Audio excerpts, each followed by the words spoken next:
Sir ఇప్పుడు మామూలుగా ఒక 3 బిహెచ్కే ఒక లగ్జరీ అపార్ట్మెంట్ అనుకోండి, ఫ్లాట్ ఓ 1500 ఎస్ఎఫ్టీ, దానికి ఈ మినీ విల్లాకి ఈ ప్రైస్ వేరియేషన్ ఎంత ఉంటుంది సార్ రేట్లో?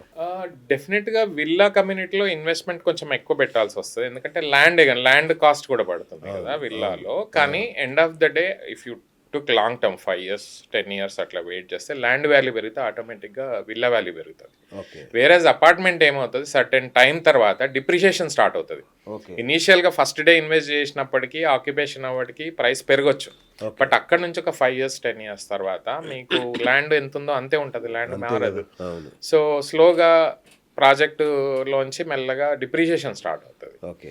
So any time villa investment and apartment unless until city మధ్యలో ఉండి ప్రీమియం ఏరియాలు ఉంటే వాల్యూ పెరుగుతుంది తప్ప స్లోగా అపార్ట్మెంట్ వాల్యూ అనేది డిప్రిషియేటింగ్ అసెట్. అది విల్లా మాత్రం ల్యాండ్ కాస్ట్ ఉంటుంది, ఆ ల్యాండ్ పెరుగుతూ ఉంటే విల్లా వాల్యూ ఆటోమేటిక్గా పెరుగుతుంది. ఈ మధ్య మీరు హైదరాబాద్లో కోకాపేట ఏరియాలో ఈ ఏరియాలో చూస్తే పాత విల్లాస్లో కూడా ఎక్కువ రేటు కొని విల్లా మొత్తం పగలగొట్టేసి కొత్త విల్లాస్ కట్టేసుకుంటున్నారు, విల్లాస్ దొరక్క. సో ఇదే పరిస్థితి ఇంకొంచెం దూరంలో కూడా రేపు ఫ్యూచర్లో అవుతుంది, ఎందుకంటే విల్లాస్కి ఇంకా ఫ్యూచర్లో విల్లా ప్రాజెక్ట్స్ వచ్చే పరిస్థితి లేదు ల్యాండ్ కాస్ట్ పెరగడం వల్ల.